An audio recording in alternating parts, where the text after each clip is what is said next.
Hey guys, welcome back to the channel where it is all about racing and nothing but racing. In this particular episode, we're going to take a look at this McLaren MCL60 that competed at Monaco GP in 2023 in its famous Triple Crown livery. And this is a Spark 143 scale model. Comes with the gray wooden base, the acrylic jewel cover. It has the slipcase design, which is typical of all the Formula One entries, where it's open on both ends. And the back of it has McLaren Formula One team. Now guys, you may have noticed when you open this up, this is the what I call the autograph card that you find in the back of all these Spark boxes. You just slip it in there. It gives it some text and flavoring. However, this was also shipped with it, talking about the McLaren Formula One Triple Crown livery, which is what this is all about. And as you can see on the left-hand side, it talks about the three cars whose livery basically represent what you see with the car right here. And we'll talk about all of that in just a moment. Well, McLaren MCL60 was designed and constructed by McLaren under the direction of James Key to compete in the 2023 Formula One World Championship. The nomenclature, MCL60, was meant to commemorate the 60 years since Bruce McLaren founded the company in 1963. Now, as far as technical specifications, the chassis is carbon fiber.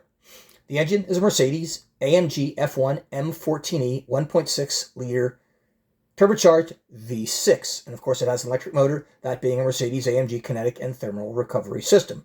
The transmission was not an X-Track, no, it was a McLaren 8-speed +1 reverse sequential, seamless semi-automatic, and the battery lithium-ion.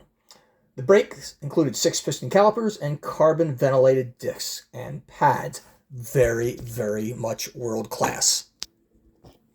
Now, as far as design characteristics, you had front and rear pull rod suspension, tight side pod geometry, and aggressive undercut. You can see that underneath here to free up space for ground effect tunnels. The radiator inlet, this big, huge black thing that you see right there, and I'll bring this around so you can get a good look at that, was lengthened on the engine cover, and the floor edge cutouts were shifted forward closer to its positioning than any other 2023 cars. Now, unfortunately, this car, as you probably know, in the beginning of the season was not very successful, and it wasn't until a number of modifications were made later in the season that it had some success that led up to the fantastic 2024 season that they just experienced. Now, the livery, as I mentioned, was referred to as the Triple Crown livery, celebrating, as you can see in the picture here on the left, the Triple Crown of Motorsports, which is winning the Indianapolis 500, winning in a Formula One championship, and as well as the Le Mans 24-hour. Now, the rear of the car is done in papaya, in reference to the McLaren M16C that Johnny Rutherford won the 1974 Indianapolis 500 with. Now, the middle of the car is white, and you can see that here. That was the tribute to the McLaren MP4 that Alain Prost drove to win the 1984 Monaco Grand Prix. And finally, what I think is the coolest part of it, the black front. I just like black on any car.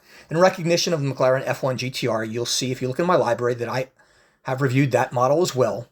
That J.J. Leto, Yannick Dalmas, and Masanori Sikia drove to victory in the 1995 24 Hours of Le Mans. Now, what do I think about the car? I think it's a Spark, and I think it is absolutely fantastic. I think Spark has done a phenomenal job in just about every regards. I mean, look at the front wing. It is absolutely amazing looking. The carbon fiber trim on it is very, very sharp. I have to actually pull it out to see that in better visibility. The nose of the car looks great. The tires, I think, are really unique in that they have the rain tires on this particular car. That must have been what was mounted on it when these pictures were taken, because that's usually how Spark does it. If you turn this thing around, you can see that the thing I like about Spark is just the little touches that they make.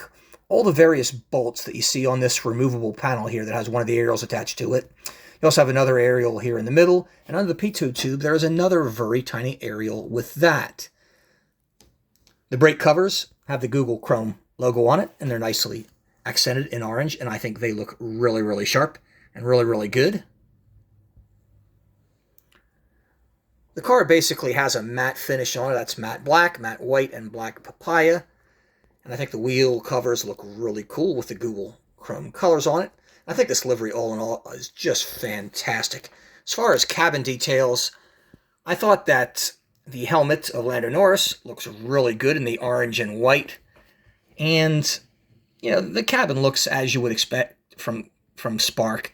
Very, very sharp with a cool steering wheel, all the belts and everything else on it. I swear they look almost as good as they do in 1/18 scale.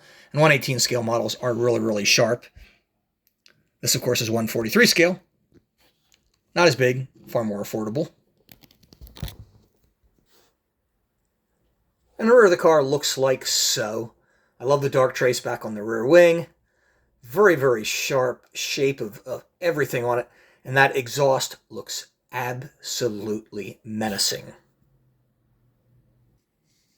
Now here's a cool look at it, like an aerial view of the car. The livery really shows off, I think, well with this. One of the things I really like about Spark models, they always have the name of the driver or drivers on the opposite side of the base here. In this case, the driver was Lando Norris, as I mentioned earlier. He actually finished 9th at the Monaco Grand Prix, and his partner, Oscar Piastri, was 10th. Well, folks, that wraps it up. Hope you've enjoyed it. If you have, please give me a thumbs up. See you next time.